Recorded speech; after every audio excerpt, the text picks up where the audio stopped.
এই জন্য দোস্ত, তোমরাও এটা ভাইব, তোমাদের যাদের দ্বারা অশ্লীলতা, বেহায়াপনা, অসভ্যতা, নোংরামি, হারাম, জিনা, ব্যভিচার, মদ, জুয়া, নারী অস্থিরতা ছড়িয়ে পড়ছে এই মুমিনের সমাজে, মুসলমানের সমাজে, হায় বদনসিব, তোরে দিয়ে আল্লাহ কিয়ামতের চিহ্ন দেখাচ্ছে।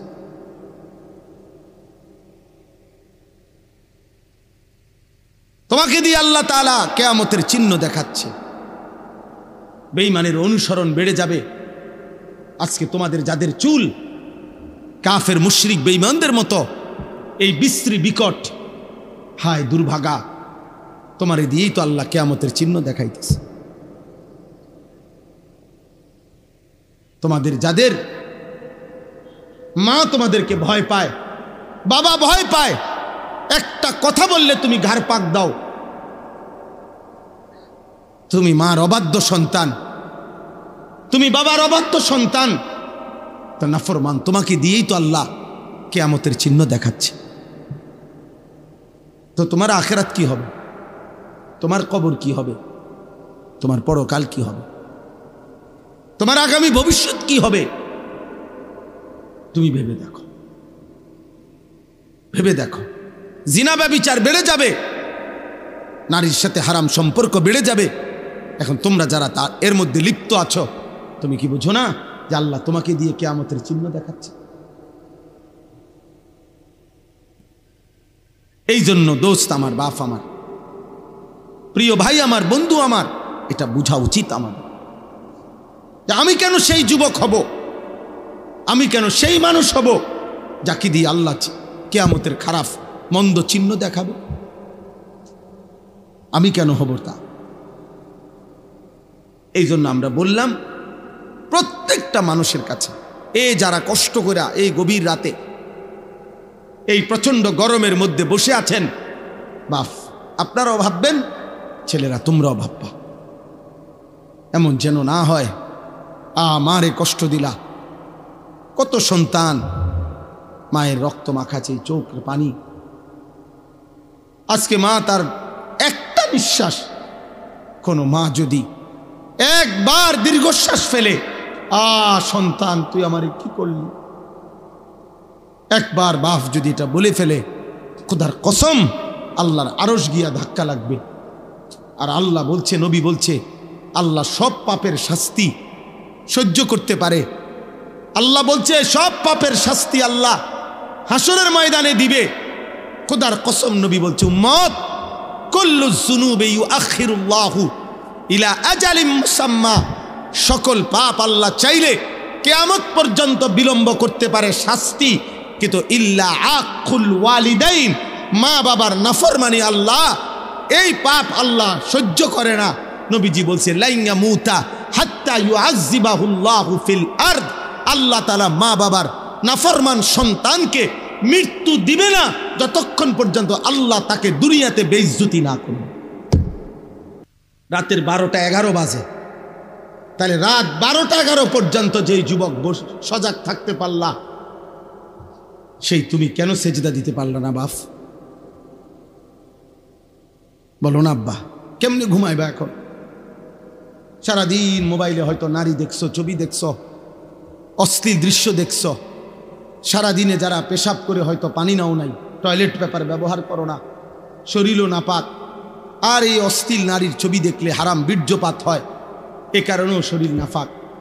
এক ওয়াক্ত নামাজও পড়ো নাই, এই অবস্থায় যে ঘুমাইলা, নাপাক দেহ, নাপাক শরীর, দিলটাও নাপাক, এই নাফরমান, এই ঘুম যদি আর না ভাঙে, এই রাত যদি আর ভোর না হয়, হ্যাঁ হবে বা?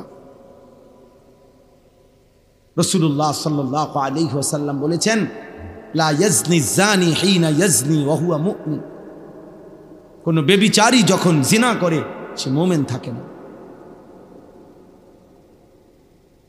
আর এই নারীর অস্থির ছবি দেখা, এ তো জিনা। নবীজি বলছে চোখের জিনা। নিজের হাতকে নিজের লজ্জাস্থানে নাপাক ব্যবহার করা, এ তো জিনা। নাকিহুল ইয়াদে মালউন, নবী সাল্লাল্লাহু আলাইহি সাল্লাম বলছেন, আমি স্পষ্ট বললাম তোমাদেরকে। নবীজি বলছে, নিজের হাত যে নিজের লজ্জাস্থানে নাপাক ব্যবহার করে, হারাম বীর্যপাত করে, আল্লাহ রসুল বলছে সে মালউন, অভিশপ্ত। মালউন, অভিশপ্ত।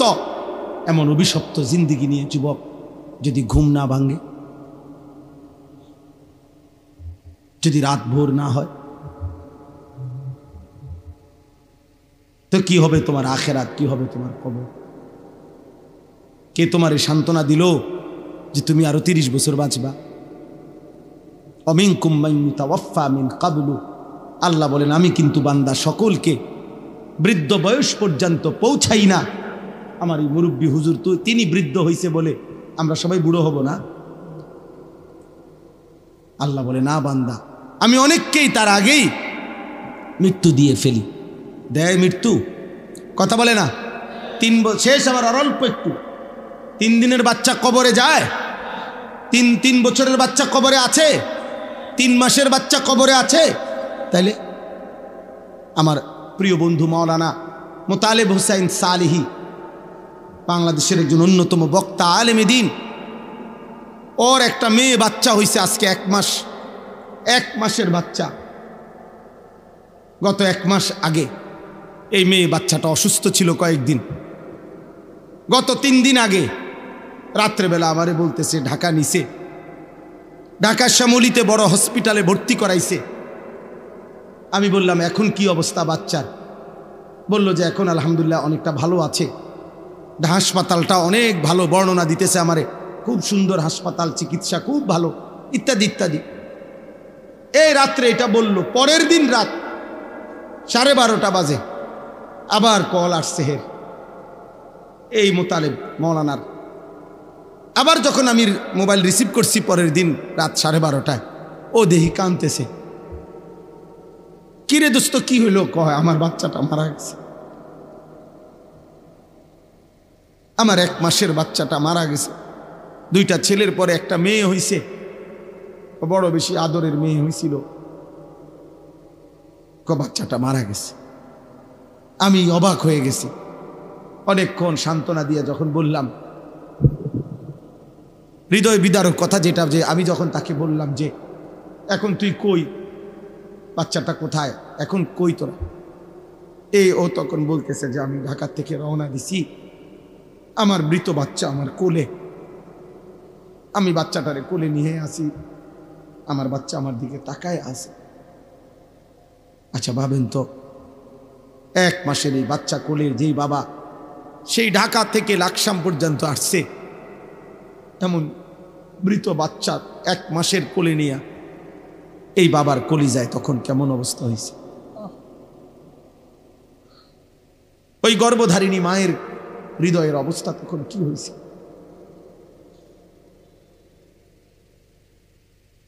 তাইলে বন্ধু আমার, দোস্ত আমার, সাথী আমার, এই মোবাইল নিয়ে তোমরা এমন শুরু করছো কেন? তোমরা কি করছো বাপ? এইভাবে নিজেকে ভুলে গেলা কেমনে?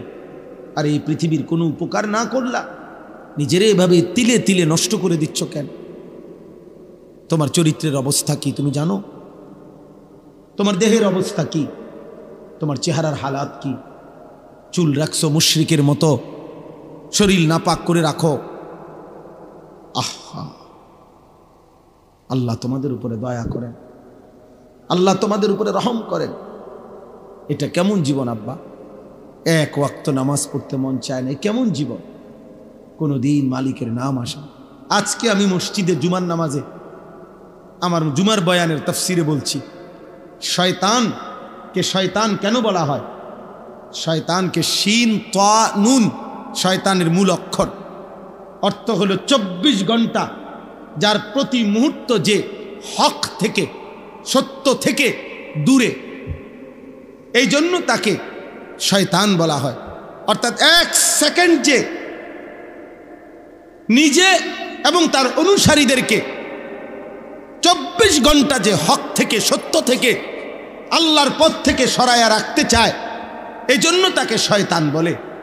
তাহলে দোস্ত, শয়তানের সিফাত যে সে নিজে এবং তার অনুসারীদেরকে আল্লাহর পথ থেকে 24 ঘন্টা সরায়া রাখতে চায়, তাহলে 24 ঘন্টার একটা দিনে তোমাদের যাদের একটা ওয়াক্ত নামাজের সেজদা জুটলো না কপালে, তুমি কিংবা তোমার আশেপাশের কোনো বন্ধু, তাহলে তুমি তো নিজে এবং তোমার বন্ধুদেরকে তুমি তো যেই পথে পরিচালিত করিলা, এ তো শয়তানের আখলাক, এ তো ইনসানের আখলাক হইতে পারে না, এ তো মানুষের চরিত্র হইতে পারে না। নয়তো একটা 24 ঘন্টার দিন কেমনে পার করে দিলা, যে 24 ঘন্টায় একটা সেজদাও দিলা না আল্লাহরে, একবার মুখ দিয়া আল্লাহ এই নামটাও বের হইল না, এত বড় দুর্ভাগা তুই কেমনে হইলি বা, কেমনে হইল? আমার অস্থিরতা তো এটা নিয়া, আমার অশান্তি তো এটা নিয়া, যারে কিভাবে সম্ভব মুসলমানের ঘরে জন্ম নিয়ে ইমানদার মা বাবার সন্তান হয়ে, এটা কেমন ছেলে কেমন মেয়ে যার 24 ঘন্টায় একবার তার মুখ দিয়া তার রবের নাম বের হইল না?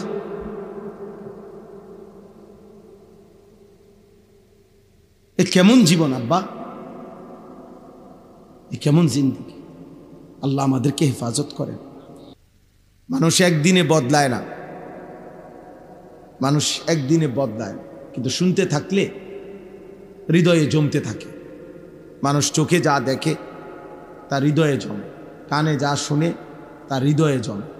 মানুষের সমস্ত উপলব্ধি ইন্দ্রিয়ের, চোখ, নাক, কান, জিহ্বা, ত্বক মানে চামড়া, এই যে পঞ্চ ইন্দ্রিয়, এই ইন্দ্রিয় যাই স্পর্শ করে উপলব্ধি করে তার হৃদয়ে আইসা জমা হয়, দিলে জমা হয়। এই দিলের মধ্যে জমা হলে এখান থেকে এরপরে প্ল্যানিং প্রোগ্রাম হয়, এটা করবে না না করবে, কি করবে না করবে, যাবতীয় চিন্তা ফিকির অন্তরে তৈরি হয়। এরপরে মানুষ কাজটা বাস্তবায়ন করে। এই জন্য কেউ যদি চোখে দেখে, কানে শোনে, হৃদয়ে জমে, এবং পরবর্তীত প্রয়োজনে আল্লাহ চাইলে সেটা তার হৃদয়ে ভেসে ওঠে, স্মৃতিতে ভেসে ওঠে। এটার একটা সহজ উদাহরণ হইল, আমরা প্রত্যেকেই, আমি আমার কথা বলি, আমি যে সেই ছোটবেলায় 90 সালের পরে, 90, 91, 92 সালের আগে প্রাইমারি স্কুলে পড়ছি, তাহলে আমি যে আজকে কত বছর আগে, ধরে নেন 35 বছর আগে, আমার সেই প্রাইমারি স্কুলের সাথী যারা, যাদের সাথে আমি পড়ছিলাম সহপাঠী, হয়তো অনেকেই আমি 35 বছরেও আর দেখি নাই, কিন্তু তাদের যাদের নাম আমার মনে আছে, ওদের নাম আমি স্মরণ করলেই আমার এখনো তাদের চেহারা ভাইসা ওঠে। আমার মনে পড়ে ও কেমন আছিল, ওই আমার ওই বন্ধুটা। তাইলে কি বোঝা গেল? এই হৃদয়ের জমা কথাগুলো, স্মৃতিগুলো মুছে না, প্রয়োজনের মুহূর্তে জ্বলে ওঠে, ভেসে ওঠে, স্মৃতিপটে ভেসে ওঠে। এই কারণে আল্লাহর কথা শুনতে হয়। শুনতে থাকলে আল্লাহ তাআলা প্রয়োজনের মুহূর্তে, আল্লাহ যেদিন চাইবে, যখন চাইবে, কোনো না কোনো শব্দ, কোনো না কোনো কথার উসিলা করে, কোনো না কোনো উপলক্ষ করে আল্লাহ তাআলা তার বান্দাকে হেদায়েত দিয়ে দিবে। মূলত আসলে আমাদের তো বলারই জিম্মাদারি, পরিবর্তন, জীবন গঠন, আখিরাতমুখী জিন্দিগি, কবরের ফিকির, জাহান্নামের ভয়, জান্নাতের আশা আকাঙ্ক্ষা, এই সবটাই আল্লাহর ফয়সালা। আমরা শুধু বলতে পারি, কিন্তু মূলত আল্লাহর পথে চলবে কে আর কে চলবে না, এ উভয় সিদ্ধান্ত আল্লাহর। আরো সহজ উদাহরণ দেই, রাসূলুল্লাহ সাল্লাল্লাহু আলাইহি ওয়াসাল্লাম মক্কার জমিনে যখন কালেমার দাওয়াত দিচ্ছিলেন, তো আল্লাহ তাআলা বলছে, বন্ধু দাওয়াত দিতে থাকেন, আপনি আপনার দাওয়াত আপনি দেন, আপনি পুরা দিল দিয়া বলেন, বাকি আমি আল্লাহ ফয়সালা দিলাম, আমি কাকে রাখবো আর কাকে রাখবো না ইমানের পথে, ইসলামের পথে, আগামীর পৃথিবীর জন্য, সারা বিশ্বময় ইসলাম ছড়িয়ে দেওয়ার জন্য আপনার সাহাবী হিসাবে আমি কাদেরকে গ্রহণ করব আর কাদেরকে গ্রহণ করব না। আল্লাহ বলছে, বন্ধু এটা সম্পূর্ণ আমি আল্লাহর ফয়সালা, দাওয়াত আপনি সকলকে দেন, কিন্তু লোক নিমু আমি। এই জন্য কুরাইশ বংশেই নবী দাওয়াত দিছেন। আবু জেহেল, আবু বকর দুইজনই কুরাইশ বংশ। আবু লাহাব, ওমর দুইজনই কুরাইশ বংশ। উতবা, শাইবা, ওসমান, আলী ওরা উভয়ই কুরাইশ বংশের, একই বংশের, একই মহল্লার। তো নবী সাল্লাল্লাহু আলাইহি সাল্লাম উভয়ের কাছে, সকলের কাছে কালেমার দাওয়াত দিছেন। তো আল্লাহ যেন বলছেন, বন্ধু আবু বকরকে নিলাম, আবু জেহেলকে নিলাম, ওমরকে নিলাম, আবু লাহাবকে নিলাম না, ওসমানকে নিলাম, আলীকে নিলাম, উতবা শাইবাকে নিলাম না। তাহলে আবু বকরকে কেন নিলেন, আবু জাহেলকে কেন নিলেন না? কার ফয়সালা? আল্লাহর ফয়সালা। এই জন্য আমি নওজোয়ান, আমি সবসময় এই কথাটা বলি, আগামীর পৃথিবীতে মনে রাখবা বাবা, ইমানের বিজয় হবে, ইসলামের বিজয় হবে, কালেমার বিজয় হবেই হবে। নবীজি সাল্লাল্লাহু আলাইহি ওয়াসাল্লামের অসংখ্য অগণিত ভবিষ্যৎবাণী স্পষ্ট আছে বিশুদ্ধ হাদিসে। মাহাদি আসবে, দাজ্জালও বের হবে, আর দাজ্জালের শেষ পর্যন্ত পতন হবে, পৃথিবীর শেষ ইহুদিটা ধ্বংস হবে। সারা বিশ্বময় মাহাদির নেতৃত্বে ইমানের পতাকা, ইসলামের খেলাফত প্রতিষ্ঠিত হবে। তাহলে সেই মাহাদির সৈনিক হওয়ার জন্য, দাজ্জালের বিরুদ্ধে লড়বার জন্য বিশ্বময় কালেমার পতাকা আবার বিজয়ের পতাকা উড়াবার জন্য যে পরিমাণ ইমানদার, সাহসী যুবক, নওজোয়ান, মুজাহিদ লাগবে, সেটা আল্লাহ ঠিকই নেবে, সেটা আল্লাহ ঠিকই বাছাই করবে। দোস্ত আমার, বন্ধু আমার, দেখার বিষয় হলো তোমারে নিবে কিনা, তোমাকে মালিক নেবে কিনা। দিন মালিক, তার দিনের বিজয়ের জন্য যে কয়জন দরকার তিনি তো সে কয়জন নিবেনি, তো তোমারই নিবে কিনা। আল্লাহ যদি বলে বন্ধু আমি ইমানের পক্ষে তোমাকে নিলাম, আর যদি আল্লাহ কাউকে বলে আমি তোমাকে নিলাম না, তখন মান ইয়াহদিহিল্লাহু ফালা মুদিল্লা লাহু ওয়া মান ইউদ্লিলহু ফালা হাদিয়া। এই জন্য আমরা আগেই ফেস ভাঙ্গা লই, মানে আমরা যেন এটা বলে নেই ভাই বক্তা আরো বদলাইতেন পারবেন, চাঁদের দেশের বক্তা, মঙ্গল গ্রহের বক্তা, দরকার হলে 83 কেজি ওজনের বক্তা, 900 কেজি ওজনের বক্তা আনতে পারবেন, ফিকাফে কইরা প্রয়োজনে বক্তা আনলেন। কিন্তু মাগার আল্লাহ যদি হেদায়েত দেয় কেউ পথ ভ্রষ্ট করতে পারবে না, আর আল্লাহ যদি পথ হারা করে দেয় তাহলে বক্তার আব্বায়ও হেদায়েত দিতে পারবে না, পারবে না। তাহলে ফয়সালা আসমানে, তোমারে মালিক আবু বকর হিসাবে নিবে নাকি আবু জাহেল হিসাবে ফেলে দিবে, এটা দেখার বিষয়, এটা দেখার বিষয়, এটা ভাবার বিষয়। হয়তো ইমানের বিজয় হবে, ইসলামের পতাকা উড়বে, মাহাদির লড়াই হবে, আর আল্লাহ বলবে তুই নাফরমান, আজ 365 দিনে, খোদার এক বছরে তুই আমার একদিনও ফজরের নামাজের সেজদা দেস নাই, যা তোরে নেব না। মালিক যদি বলে যা বেঈমান, তুই নারী দেখ, ছবি দেখ, মোবাইলের উলঙ্গ দৃশ্য দেখ, যা নাফরমান, তুই বসে বসা মদ খা, জুয়া খেল, তুই নারীর মধ্যে ডুবে থাক, তোরে নেব না। তখন তোমার কে, তখন কে বাঁচাবে? আল্লাহ না নিলে। আমার উস্তাদ, আমি ছাত্র জীবনে একজন উস্তাদের কাছে পড়ছিলাম, আমার একজন প্রিয় উস্তাদ ছিলেন, নোয়াখালী লক্ষ্মীপুর টুমচর মাদ্রাসা, হজরত মাওলানা এরশাদুল্লাহ রহমতুল্লাহ আলী আমার হুজুরের নাম ছিল। মারা গেছেন হুজুরে, বহুত বড় আল্লাহওয়ালা মুখলিস মানুষ ছিলেন। জোহরের নামাজ মসজিদে জামাতে পড়ছে, পয়রা সুন্নত পয়রা নফল পড়ে মসজিদে বসে বসে তাসবিহ পড়তেছিলেন। এই তাসবিহ অবস্থায় ঢুলে পড়ছে, সন্ধ্যা হইতে হইতে হুজুর ইন্তেকাল করছে। তো এই হুজুর আমার মনে আছে আমাদেরকে সবকে বলছিল, ক্লাসে আমাদেরকে একদিন নসিহত করতে গিয়ে বলছিল যে বাবারা, কিয়ামতের পূর্বে নবীজি সাল্লাল্লাহু আলাইহি ওয়াসাল্লাম বলছেন অনেক মন্দ আলামত, কিয়ামতের অনেক মন্দ আলামত প্রকাশ পাবে।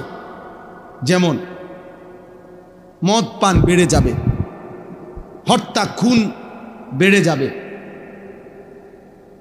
নাচ গান নর্তকীর বাদ্যযন্ত্র বেড়ে যাবে, মায়ের নাফরমানি বেড়ে যাবে, বাবার অবাধ্যতা বেড়ে যাবে, বন্ধুদের আড্ডা বেড়ে যাবে, রাষ্ট্রীয় সম্পদ নিজের ব্যক্তিগত সম্পদ হিসাবে বক্ষণ করে ফেলবে, যাকাতকে জরিমানা মনে করবে, আমানতকে নিজের মনে করে খাইয়া ফেলবে। এরকম অনেক আলামত আছে। তো মনে করেন এই 10টা আলামত, এগুলা মন্দ আলামত কিনা? কথা বলে না। আল্লাহর নবী সাল্লাল্লাহু আলাইহি ওয়াসাল্লাম এগুলা বলছেন, এগুলা প্রকাশ পাবেই পাবে কিয়ামতের পূর্বে। এখন এগুলা আছে কিনা বলেন তো? এখন আমার হুজুর আম করে বলছিলেন যে বাবা, দিবানিশি দোয়া কইরো আল্লাহ যেন কিয়ামতের এই মন্দ আলামত তোমারে দিয়া যেন প্রকাশ না করে।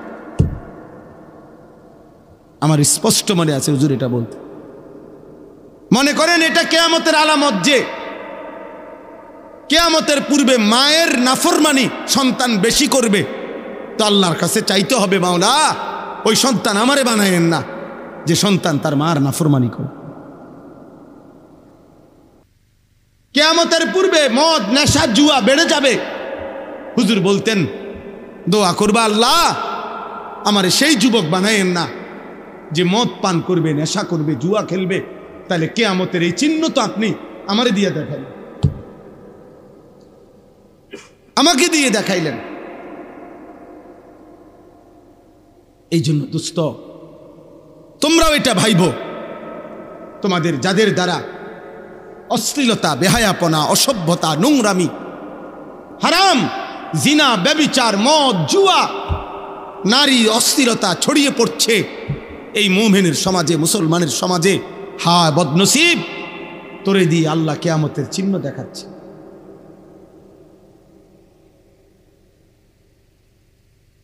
তোমাকে দিয়ে আল্লাহ তাআলা কিয়ামতের চিহ্ন দেখাচ্ছে। বেঈমানের অনুসরণ বেড়ে যাবে। আজকে তোমাদের যাদের চুল কাফের মুশরিক বেঈমানদের মতো এই বিশ্রী বিকট, হায় দুর্ভাগা, তোমারে দিয়েই তো আল্লাহ কিয়ামতের চিহ্ন দেখাইতেছে। তোমাদের যাদের মা তোমাদেরকে ভয় পায়, বাবা ভয় পায়, একটা কথা বললে তুমি ঘাড় পাক দাও, তুমি মার অবাধ্য সন্তান, তুমি বাবার অবাধ্য সন্তান, তো নাফরমান, তোমাকে দিয়েই তো আল্লাহ কিয়ামতের চিহ্ন দেখাচ্ছে। তো তোমার আখিরাত কি হবে? তোমার কবর কি হবে? তোমার পরকাল কি হবে? তোমার আগামী ভবিষ্যৎ কি হবে? তুমি ভেবে দেখো, ভেবে দেখো। জিনা ব্যভিচার বেড়ে যাবে, নারীর সাথে হারাম সম্পর্ক বেড়ে যাবে। এখন তোমরা যারা তার এর মধ্যে লিপ্ত আছো, তুমি কি বুঝো না যে আল্লাহ তোমাকে দিয়ে কিয়ামতের চিহ্ন দেখাচ্ছে? এই জন্য দোস্ত আমার, বাপ আমার, প্রিয় ভাই আমার, বন্ধু আমার, এটা বোঝা উচিত আমার। আমি কেন সেই যুবক হব? আমি কেন সেই মানুষ হব যাকে দিয়ে আল্লাহ কিয়ামতের খারাপ মন্দ চিহ্ন দেখাবে? আমি কেন হব তা? এই জন্য আমরা বললাম প্রত্যেকটা মানুষের কাছে, যারা কষ্ট করে এই গভীর রাতে এই প্রচন্ড গরমের মধ্যে বসে আছেন, বাপ আপনারাও ভাববেন, ছেলেরা তোমরাও ভাববা, এমন যেন না হয় মারে কষ্ট দিলা। কত সন্তান মায়ের রক্ত মাখাচ্ছে, চোখের পানি।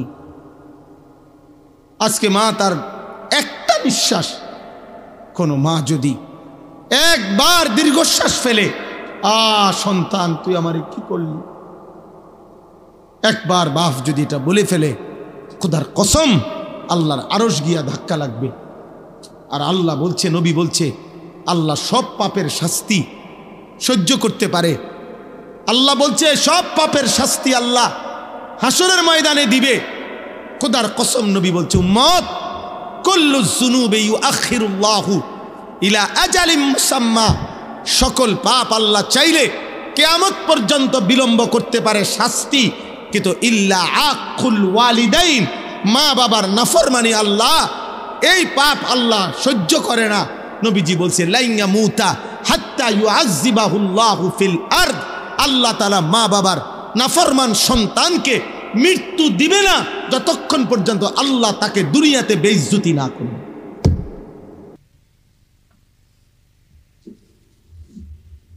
তোকে আল্লাহ দুনিয়াতে বেইজ্জতি করবে। তুমি বলো একটা ছেলে বলো আজকের সারা দিনে যে এক ওয়াক্ত নামাজ পড়ো নাই, তো তোমার মা তোমার উপরে খুশি? তো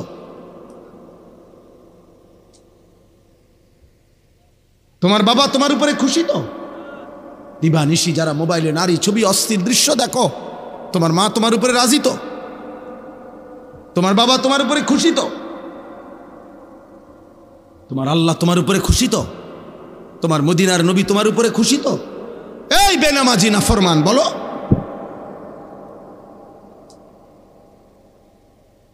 বলো রাত 12টা বাজে যারা আজকের সারা দিনে এক ওয়াক্ত নামাজ পড়লা না, একটা সেজদা দিলা না, তুমি নাফরমান, এখানে বৈশা করবাটা কি?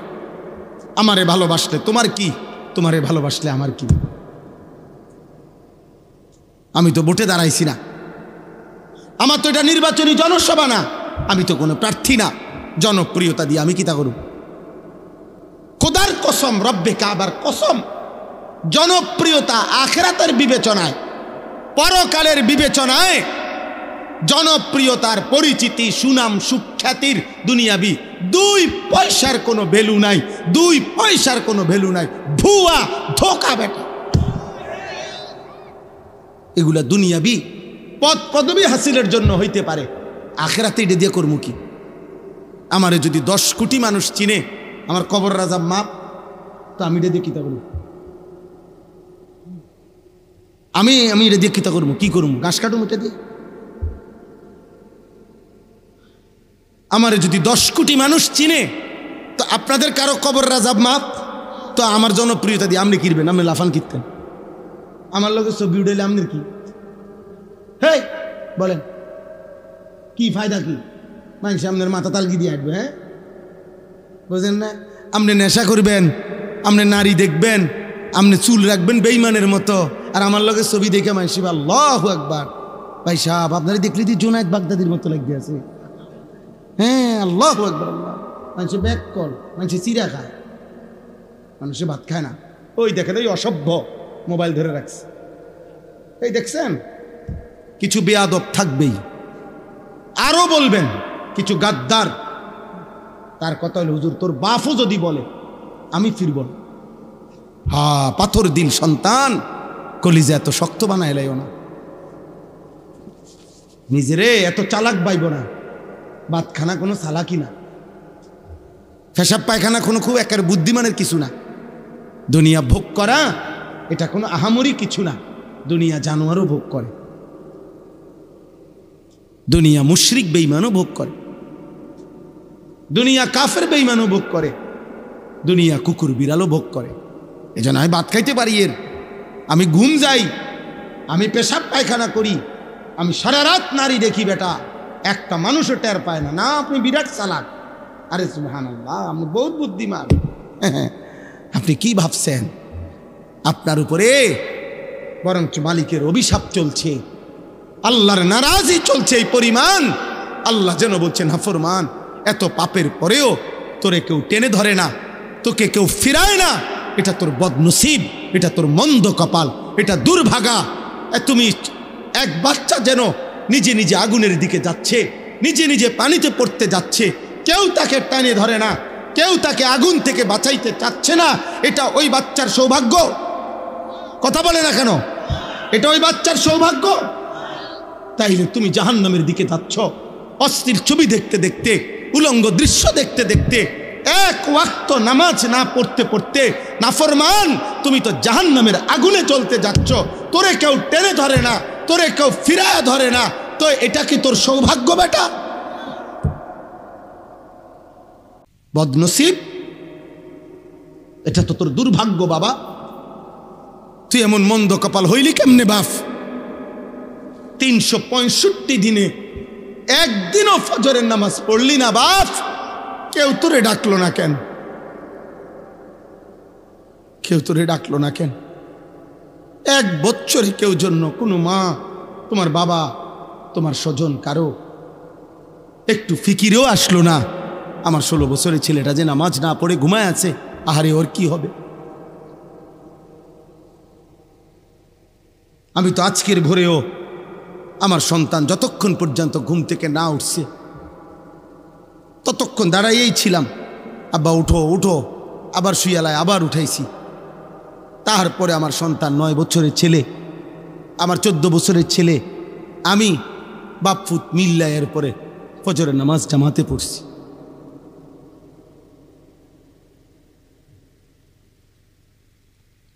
উদাহরণস্বরূপ বললাম, আমি আসছি ফজরের নামাজের সময়, চট্টগ্রাম ছিলাম, সেখান থেকে আসছি যখন, তখনই ফজরের আজান দিচ্ছে।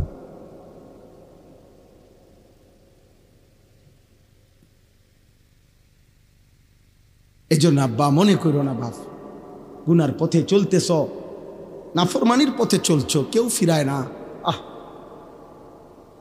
তোমার ইনসাফ কি বল? একটা 6 বছরের 4 বছরের বাচ্চা আগুনের দিকে চলছে, তারে কেউ টানে না।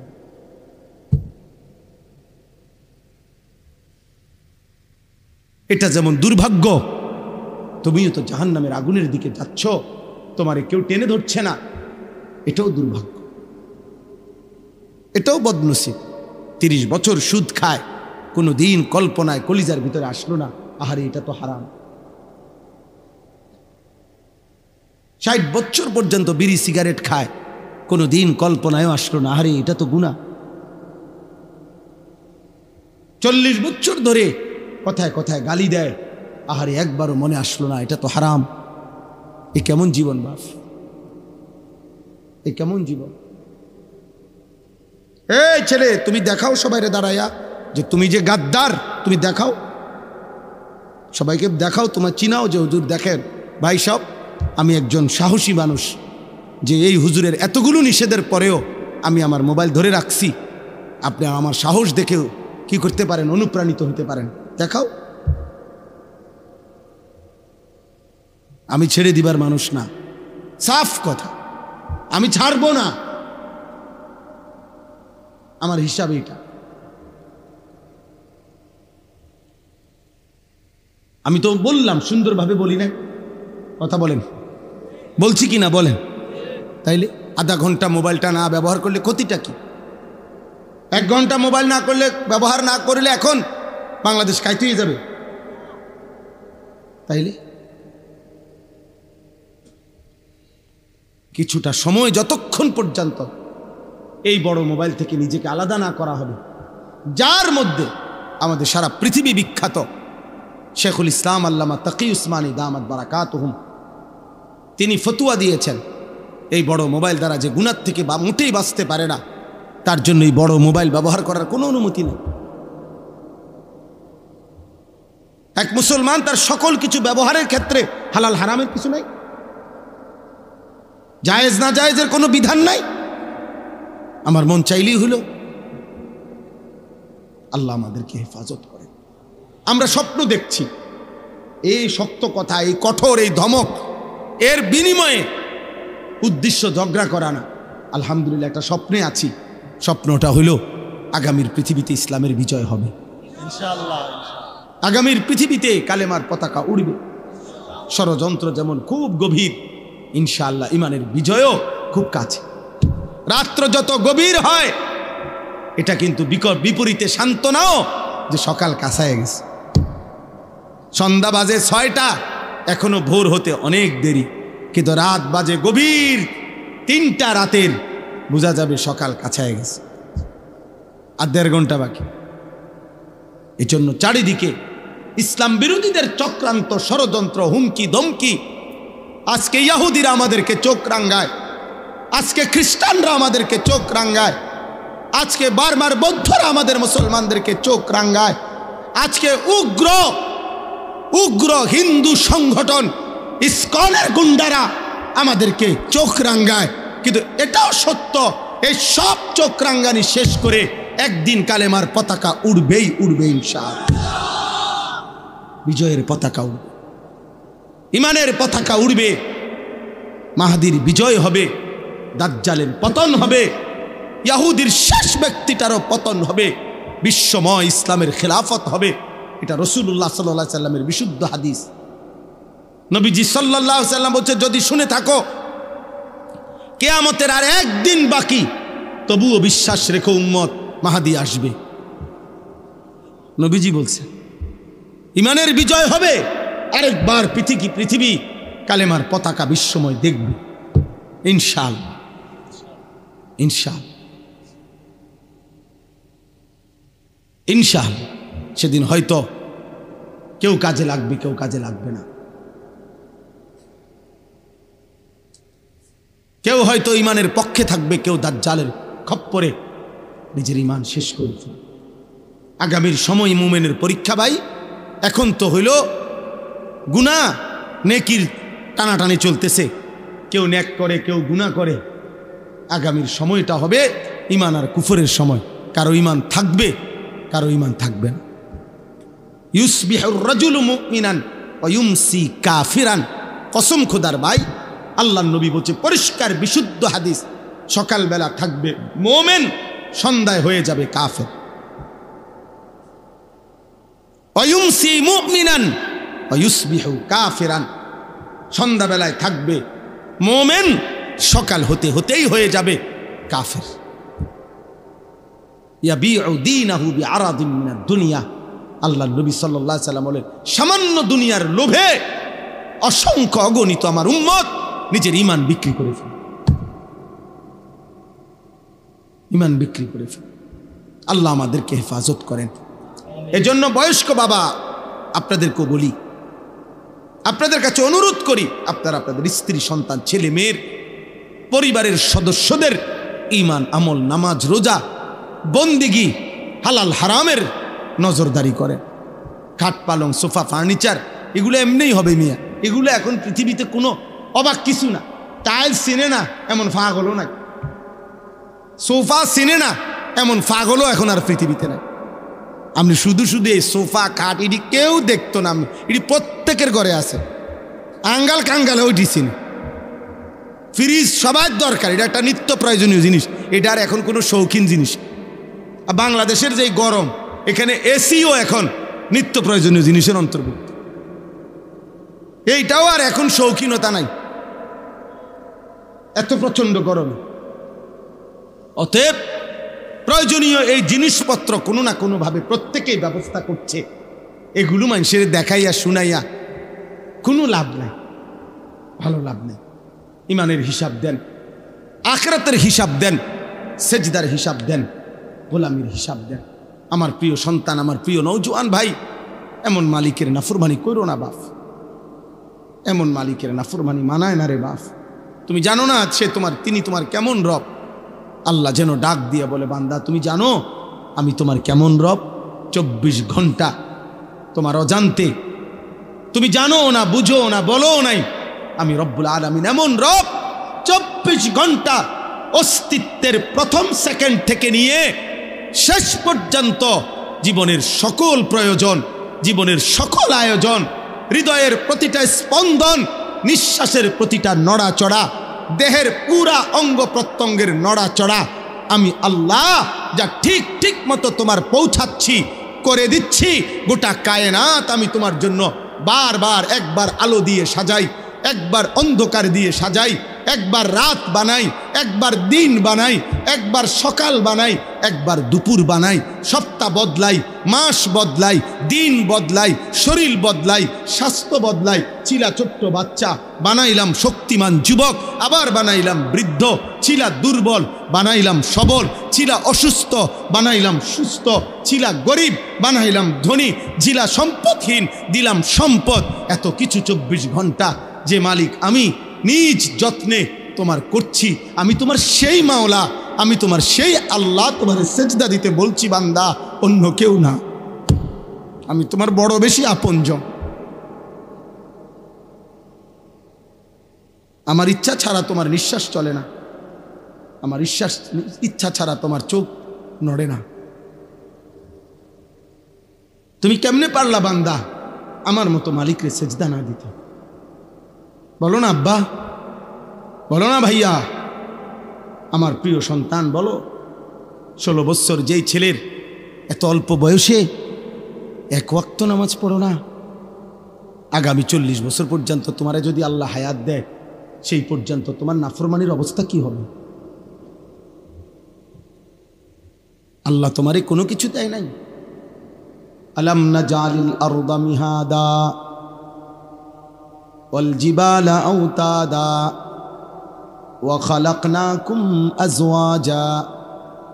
আল্লাহ বলেন, বলো না বান্দা, আমি কি জমিন তোমার জন্য বিছিয়ে দেই নাই?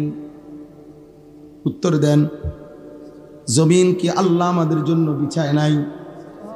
ওয়াল জিবালা আওতাদা, আল্লাহ বলেন পাহাড়গুলো আমি কি তোমাদের জন্য পেরেগের মতো স্থাপন করি নাই? করেছেন। ওয়া খালাকনাকুম আজওয়াজা, আমি আল্লাহই তো তোমাদেরকে জোড়ায় জোড়ায় নারী পুরুষে সৃষ্টি করেছি। ওয়া জাআলনা নাওমাকুম সুবাতা, সারা দিনের ক্লান্তি দূর করার জন্য 2 চোখের ঘুম আমিই তো দিয়েছি। ওয়া জাআলনাল লাইলা লিবাসা ওয়া জাআলনান নাহারা মাআশা, তোমার ঘুমের পরিবেশ তৈরি করার জন্য আলোকিত পৃথিবীটাকে অন্ধকারের কালো চাদর দিয়ে রাত্রির আবরণ করে দিয়েছি। এ তো আমি করেছি বান্দা, নয়তো তুমি ঘুমাবা কেমনে? আবার তোমার উপার্জন মেহনতের জন্য, পরিশ্রম কামাই রোজগারির জন্য আবার আলোকিত ফর্সা ধবধবে একটা দিন আলো করে আমি আল্লাহই তো এনে দিয়েছি। আমি যদি আলো না দিতাম তুমি রোজগার কেমনে করতা? আমি যদি অন্ধকার না দিতাম তুমি ঘুম চাইতা কেমনে? সেই আমি তোমার একটা সেজদাও পাই না? সেই তুমি আমি আল্লাহকে একটা সেজদাও দিবা না?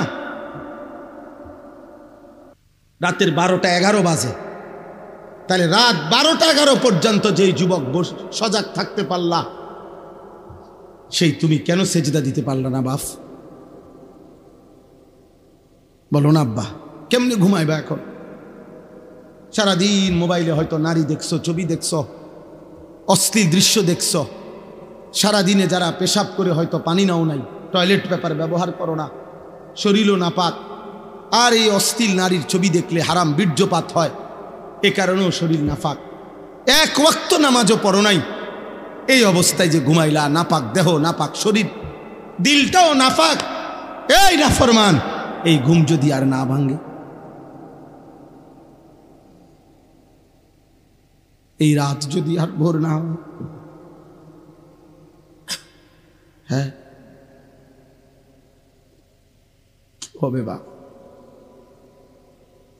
রাসূলুল্লাহ সাল্লাল্লাহু আলাইহি ওয়াসাল্লাম বলেছেন, লা ইয়াজনি জানি হিনা ইয়াজনি ওয়া হুয়া মুমিন। কোন ব্যভিচারী যখন জিনা করে সে মুমিন থাকে না। আর এই নারীর অস্থির ছবি দেখা, এ তো জিনা। নবীজি বলছে চোখের জিনা।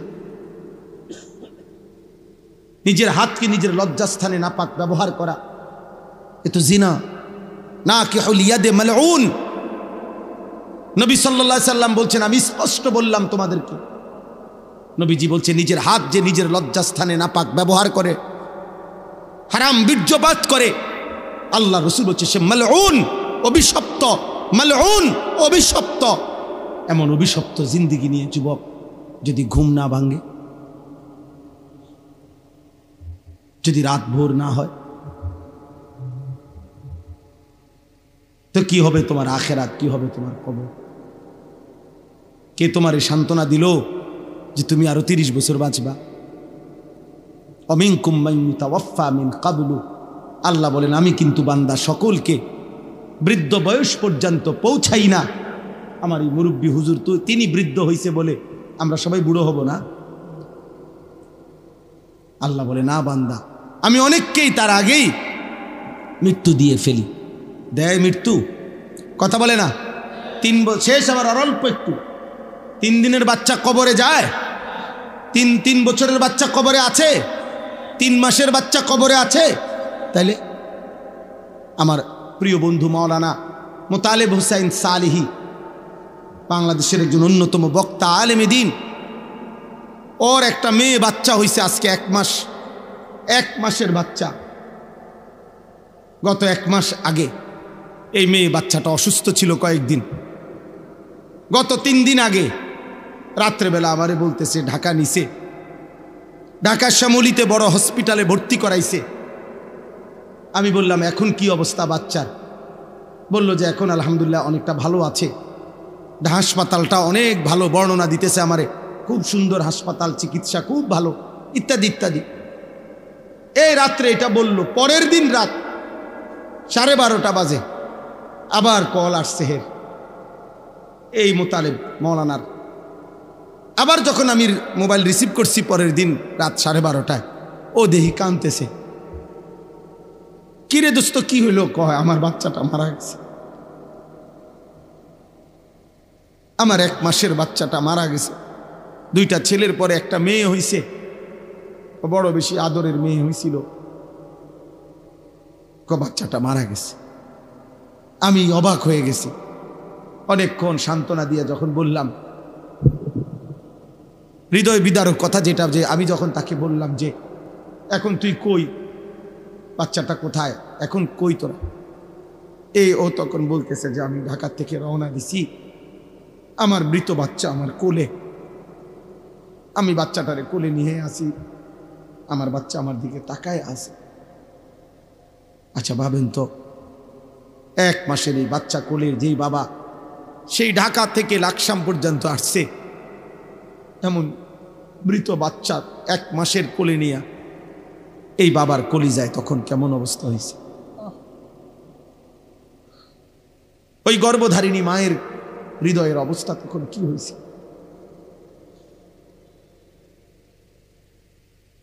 তাইলে বন্ধু আমার, দোস্ত আমার, সাথী আমার, এই মোবাইল নিয়ে তোমরা এমন শুরু করছো কেন? তোমরা কি করছো বাপ? এইভাবে নিজেকে ভুলে গেলা কেমনে? আর এই পৃথিবীর কোনো উপকার না করলা, নিজেরে এভাবে তিলে তিলে নষ্ট করে দিচ্ছ কেন? তোমার চরিত্রের অবস্থা কি তুমি জানো? তোমার দেহের অবস্থা কি? তোমার চেহারার হালাত কি? চুল রাখছো মুশরিকের মতো, শরীর নাপাক করে রাখো। আহা, আল্লাহ তোমাদের উপরে দয়া করেন, আল্লাহ তোমাদের উপরে রহম করেন। এটা কেমন জীবন আব্বা? 1 ওয়াক্ত নামাজ পড়তে মন চায় না, কেমন জীবন? কোনো দিন মালিকের নাম আসে। আজকে আমি মসজিদে জুমার নামাজে আমার জুমার বয়ানের তাফসিরে বলছি, শয়তানকে শয়তান কেন বলা হয়? শয়তানকে শিন তা নুন, শয়তানের মূল অক্ষর, অর্থ হলো 24 ঘন্টা যার প্রতি মুহূর্ত যে হক থেকে, সত্য থেকে দূরে, এই জন্য তাকে শয়তান বলা হয়। অর্থাৎ 1 সেকেন্ড যে নিজে এবং তার অনুসারীদেরকে 24 ঘন্টা যে হক থেকে, সত্য থেকে, আল্লাহর পথ থেকে সরায়া রাখতে চায়, এই জন্য তাকে শয়তান বলে। তাহলে দোস্ত, শয়তানের সিফাত যে সে নিজে এবং তার অনুসারীদেরকে আল্লাহর পথ থেকে 24 ঘন্টা সরায়া রাখতে চায়।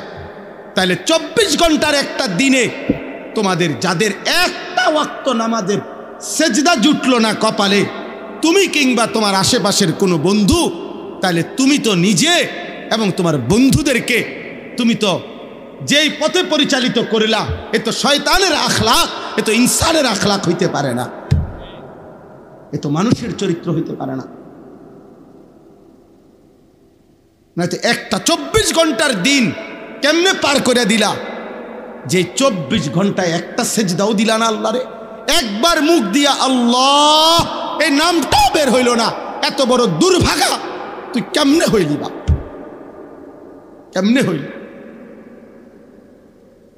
আমার অস্থিরতা তো এটা নিয়া, আমার অশান্তি তো এটা নিয়া, যারে কিভাবে সম্ভব মুসলমানের ঘরে জন্ম নিয়ে ইমানদার মা বাবার সন্তান হয়ে, এটা কেমন ছেলে কেমন মেয়ে যার 24 ঘন্টায় একবার তার মুখ দিয়া তার রবের নাম বের হইল না?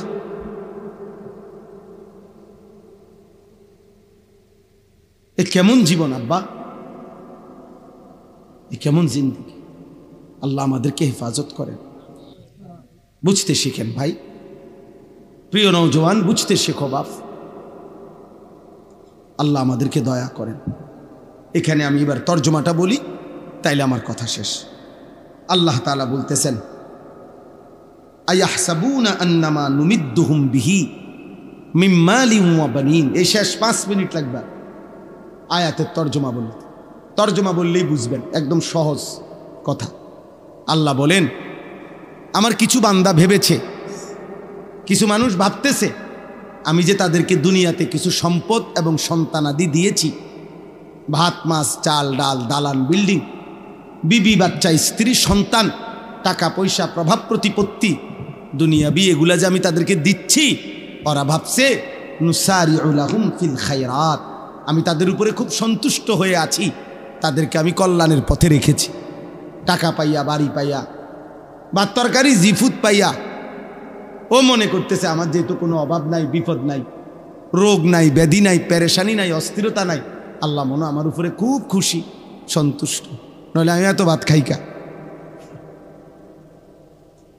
নাই তো আমি এত বিল্ডিং করি কা। আল্লাহ মনে আমার উপরে খুব রাজি খুশি। হ্যাঁ, বলেই তো, পরিষ্কারই তো বলে। বয়স্ক মানুষও তো এই কথা বলে যে হুজুর আল্লাহর রহমতে আমনগো দোয়ায়, 10 জনের দোয়ায় আল্লাহ আমারে খুব সুখে রাখছে। জিজ্ঞাসা করবেন, চাচা কি সুখে রাখছে? ওই যে আল্লাহর রহমতে 4 ফুট বিদেশ, 4টা ফুট বিদেশ, 3টা মেয়ে আল্লাহর রহমতে তাগরে বিয়া দিছি। মনে মনে আশা করছিলাম এখন বিল্ডিং করুন, আল্লাহ বিল্ডিংও দেখাইছে হুজুর, আল্লাহ করাইছে। একটা বিল্ডিং করছি হুজুর, 4টা রুম, হ্যাঁ 2টা বাথরুম, বাথরুম দিয়ে হুজুর আল্লাহর রহমতে আমনগো দোয়ায় টাইলস। আল্লাহু আকবার, আল্লাহ। চাচার কফাল, কত বড় কফাল নিয়ে উনি আসছে পৃথিবীতে। ওনার পূর্বপুরুষ মাটিতে পেশাব করত, আর উনি এখন আল্লাহর রহমতে খাস দোয়ায়, আমরার দোয়ায় উনি এখন টাইলসে মুতে। আল্লাহ পাকের দয়া। বিকাল টাইম হইলে হুজুর আল্লাহর রহমতে চা দোকানে বসে থাকি, বন খাই, বিড়ি খাই, গপ মারি, যে দূর শল্যে কুলায় টেলিভিশনে নাচ গান দেখি। আগে তো আর সেই দিন নাই, চাইয়ে থাই শুধু, আর পুরান কথা মনে করি। হ্যাঁ, পুরান কথা মনে করে, মনে রাখেন, পুরান কথা মনে করায় করাইয়া ফেরেশতা আমরে টাঙ্গাইয়া ফিরবে। এগুলো মুমিনের সুখের কথা। এক ইমানদার এই সুখের কথা শুনাইলেন, এগুলো তৃপ্তি মুমিনের। আয়াহসাবুনা আন্নামা নুমিদ্দুহুম বিহি মিন মালিন ওয়া বানিন। আল্লাহ বলেন, আমার বান্দা ভেবেছে আমি যে তাকে দুনিয়ায় কিছু সম্পদ আর সন্তান দিলাম, এই কথা ভাবছে সে আমি তাকে কল্যাণের উপরে রাখছি। বাল্লা ইয়াশউরুন, আল্লাহ বলে না বান্দা, তারা বুঝে নাই, বুঝে নাই। দুনিয়ায় কাউরে অর্থ দিলে, সম্পদ দিলে, মাল দিলে, ক্ষমতা দিলে, বিবি বাচ্চা নাতি নাতনি দিলে আমি তার উপরে সন্তুষ্ট, এই কথার প্রমাণ বহন করে না। যদি অর্থ সম্পদ, মাল আর ক্ষমতা, যদি বিবি বাচ্চার পরিবার, এটা যদি আমি আল্লাহর সন্তুষ্টির চিহ্নই হতো, তাইলে এগুলো তো আমি কাফের বেঈমানকেই বেশি দিছি নাকি? আমাদের এখানে আমরা যারা বসছি এখন, আমরা যদি প্রত্যেকেই, আমরা যদি 30 তালা কইরা এই বাংলাদেশে একটা বিল্ডিং শেষ করি, মনে করেন কাম আজকে মনে করেন বিকালে আমগো 30 নম্বর তালার সবার ছাদ ডালাই দিলাম, তো আপনি খবর নিবেন আজকা, তো শুনবেন ইউরোপ আমেরিকায় আজকে এই পরিমাণ মানুষ হয়তো 200 নম্বর তালার ছাদ ডালাই দিছে। হ্যাঁ, তা আপনি যে আরো তো 170 তালা ফিসে পড়ে গেলেন, হেডি কোন সময় ছাদ ডালাই দিবেন? কথা বুঝেন নাই আমার? দুনিয়া মুশরিকের সমপরিমাণ হবে না তো বাপ, কাফেরের সমপরিমাণ হবে না তো বাপ, দুনিয়া বেঈমানের পরিমাণ হবে না।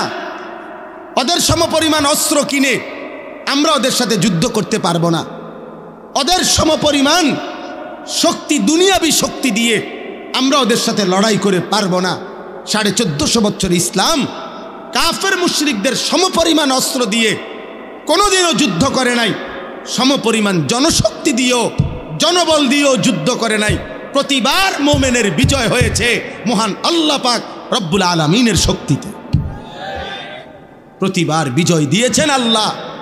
প্রতিবার মোমেন তার রবের সাথে সম্পর্ক করেই সেজদার শক্তিতে, ইমানের শক্তিতে, কালেমার শক্তিতেই মহান আল্লাহর দয়ায় প্রতিবার ইমানের বিজয় হয়েছে। অতএব দুনিয়া হিসাব মিলাইলে হইতো না। আমাগরে আল্লাহ কাফেরদের সমপরিমাণ দুনিয়া দিবে না, এটা আল্লাহর ওয়াদা। এটা আল্লাহর ওয়াদা, আল্লাহর ওয়াদা। আমরা দেশের ধনীও ধনী, আর ইউরোপ আমেরিকার ধনীও ধনী। আমরা দেশের 7 তলা বিল্ডিংওয়ালা যদি মনে করে ধনী, ইউরোপ আমেরিকাতে 7 তলা বিল্ডিংয়ে ছাগলও ফালে না। আমরার দেশের প্রাইভেট কার চালাইনাওয়ালা যদি মনে করে ধনী, তো জাপানে, ইউরোপে প্রাইভেট কারের মধ্যে ছাগল টানে। আমারে বলছে, এটা সত্যই কথা। কাজেই দুনিয়াবি এগুলো কি নয়, মূল সফলতা নয়, সন্তুষ্টি আল্লাহর নয়। তাহলে আল্লাহর সন্তুষ্টি কিসের মধ্যে? এই শেষ কথাটা আল্লাহ বলছে, যার মধ্যে 4টা জিনিস আছে তার প্রতি আল্লাহ সন্তুষ্ট হয়ে আছে। কয়টা জিনিস? 1, ইন্নাল্লাযীনা হুম মিন খাশিয়াতি রাব্বিহিম মুশফিকুন। হৃদয় যার আল্লাহর ভয়ে কম্পিত, হৃদয়ে যার আল্লাহর ভয়, আল্লাহ তার প্রতি সন্তুষ্ট হয়ে আছে। 1। 2, ওয়াল্লাযীনা হুম বিআয়াতি রাব্বিহিম ইউমিনুন। আল্লাহর কোরআনের, আল্লাহর বিধানের সবগুলো আয়াত, হুকুম, আহকামকে সর্বান্তকরণে মেনে নিচ্ছে যে আল্লাহ বলেন সে কল্যাণের পথে, আমার সন্তুষ্টির পথেই আছে। 3, ওয়াল্লাযীনা হুম বিরাব্বিহিম লা ইউশরিকুন। আমি আল্লাহর সাথে কোনোভাবে, কোনো সূরতে এক জাররা যে শিরিক করে না, শিরিক মুক্ত যার ঈমান, সে আল্লাহর সন্তুষ্টির উপরে আছে। তাইলে 1 নাম্বার হলো হৃদয়ে যার আল্লাহর ভয়। 2 নাম্বার মেনে নিচ্ছে যে আল্লাহর বিধান। 3 নাম্বার করে না যে কোনো অবস্থাতে শিরক। 4, ওয়াল্লাযীনা ইউতুনা মা আতাও। আল্লাহ বলেন, আমার যে বান্দা, আমি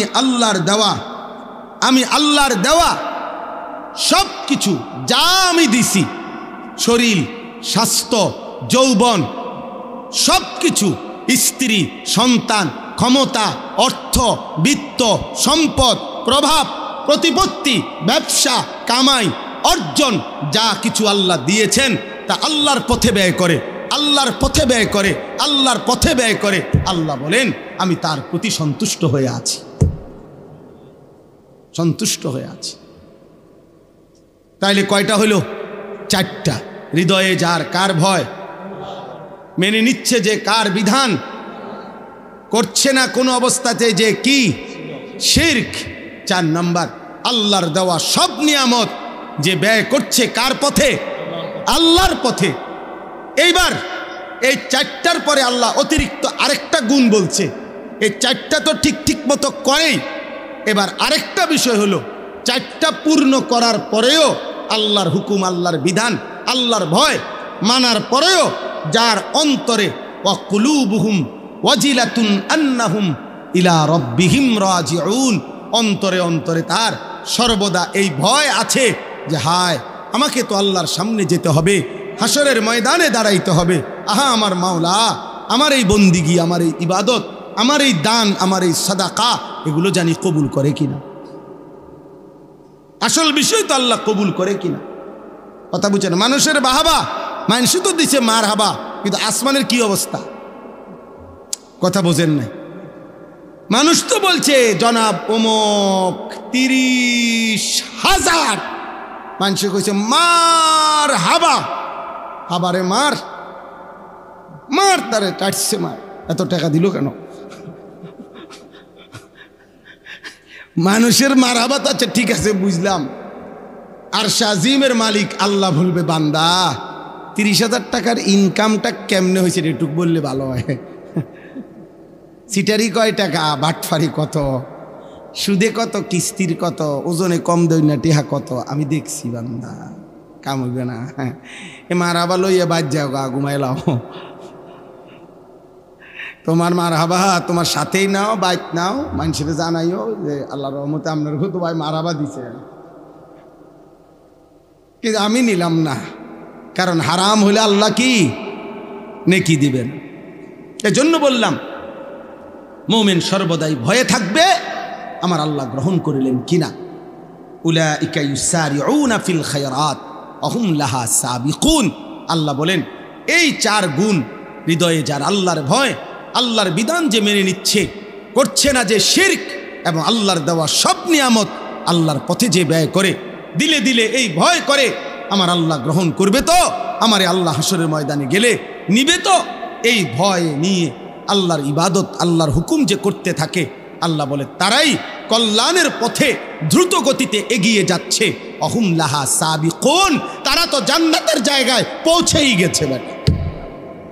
আল্লাহ যেন বলতেছে তারা তো জান্নাতের দুয়ারে চলেই গেছে, আর শুধু দরজা খোলাটা বাকি, ঢুকবেই।